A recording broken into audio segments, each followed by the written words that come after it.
எல்லாருக்கும் வணக்கங்க. இன்றைக்கி வந்து நான் நியூ டெல்லியில் ஒரு இன்சிடெண்ட் நடந்திருக்கு, அதை பற்றி சொல்லலான் இருக்கேன். வாங்க வீடியோக்குள்ளே போகலாம். நியூ டெல்லியிலேருந்து டூரிஸ்ட் பஸ்ஸு கிளம்பியிருக்கு. அதாவது வந்து எங்கே போகிறதுக்குன்னா மண்டிக்கிட்ட இந்த ஆக்சிடெண்ட் வந்து நடந்திருக்குங்க. சண்டிகர் மணாலி ஹைவேஸில். இது வந்து 13th அன்னைக்கு வந்து காலையில், அதாவது சண்டே மார்னிங் 4 AM இந்த ஆக்சிடெண்ட் நடந்திருக்கு. இந்த நியூ டெல்லியிலேருந்து கிளம்பியிருக்கு இது டூரிஸ்ட் பஸ்ஸு. இது வந்து 31 பேர் வந்து அதில் வந்து இன்ஜூர் ஆகிருக்காங்க. ரெஸ்கியூ டீம் வந்து ரெஸ்பாண்ட் பண்ணி வந்து பார்த்துருக்காங்க. இன்ஜூர்ட் பீப்புளை வந்து பார்த்துருக்காங்க. இன்ஜூர்ட் பீப்புள் வந்து அவங்க வந்து ரெஸ்கியூ டீம் என்ன பண்ணியிருக்காங்கன்னா, இன்ஜூர்ட் பீப்புளை வந்து டாக்டர் ஹாஸ்பிட்டலில் வந்து கொடுத்து அனுப்பி விட்டு மெடிக்கல் கேருக்காக அனுப்பி வச்சுருக்காங்க. ஆம்புலன்ஸ் மூலிமா வந்து ட்ராவலிங் வந்து இது வந்து எங்கே நடந்திருக்குன்னா, பஸ்ஸு வந்து எங்கே ட்ராவல் பண்ணிகிட்டு இருந்திருக்குன்னா, கசோல் அப்படிங்கிற இடத்துக்கு வந்து இந்த குலு மணாலி இருக்கு இல்லையா, அந்த இடத்துக்காக வந்து போகிறதுக்காக போயிட்டு இருந்திருக்கு.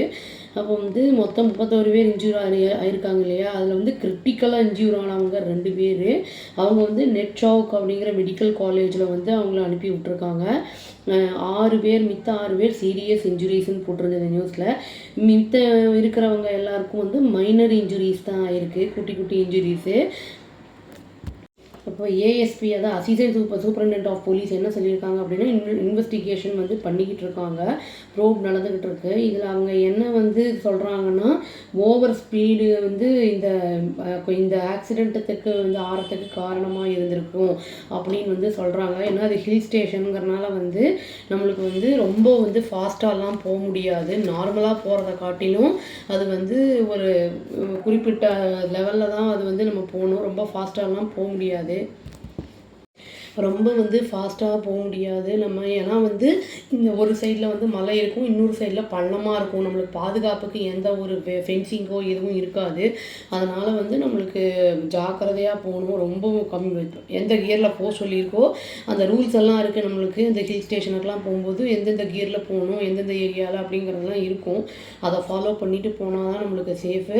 அதுவும் மழை காலம்லாம் இருந்ததுன்னா லேண்ட்ஸ்லைட்லாம் திடீர்னு ஆகிறதுக்கு நிறைய வாய்ப்புகள் இருக்குது. அந்த மாதிரி டைம் நம்ம வந்து அந்த ஹில் ஸ்டேஷனில் போய் போகிறத கொஞ்சம் அவாய்ட் பண்ணிக்கிறது நல்லது. இப்போ இந்த சில பேர் வந்து லிக்கர்லாம் கன்சியூம் பண்ணிவிட்டு வண்டியெல்லாம் ஓட்டுவாங்க. அந்த மாதிரி ஓட்டுறது எஸ்பெஷலி வந்து நம்ம சாதாரண ரோட்டில் போனாலே அது மற்றவங்களுக்கு இடிச்சிடும், நம்மளுக்குமே அது ஆக்சிடெண்ட் ஆகும். இது ஹில் ஸ்டேஷன்னா நம்மளுக்கு பாதாளத்தில் கொண்டு போய் அது வந்து நம்மளை வந்து விழ வச்சிடும். நம்ம மட்டும் இல்லாமல் நம்மளை நம்பி பேசஞ்சர்ஸ்லாம் வருவாங்க, அவங்களையும் வந்து விழ வச்சிடும். அந்த மாதிரி இல்லாமல் ஸ்லீப்பிங் பில்ஸ் எல்லாம் எதுவும் போடாமல் அரைகுறை தூக்கத்தில் இல்லாமல் நல்லா வந்து ஃப்ரெஷ்ஷாக இருக்கும்போது நம்ம வந்து அந்த மாதிரி போகிறது நல்லது. அந்த கன்சியூம்லாம் பண்ணிவிட்டு போனோம்னா அது வந்து பலவித பாதிப்புகளை ஏற்படுத்தும். இதில் வந்து கேஷுவாலிட்டிஸ் எல்லாம் எதுவும் இல்லை அப்படிங்கிற மாதிரி தான், ரிப்போர்ட் பண்ணல அப்படிங்கிற மாதிரி தான் வந்து சொல்லியிருக்காங்க டைம்ஸ் ஆஃப் இந்தியாவில். இப்போ வந்து இந்த இன்ஜூரி ஆனவங்களாம் சீக்கிரமாக ரெக்கவர் ஆகி வரணும்னு சொல்லிக்கிட்டு இந்த வீடியோவை நான் முடிச்சுக்கிறேங்க. அவ்வளோதான். Thank you. Please do like, share and subscribe our channel and click the all option and tap the bell icon. Thank you.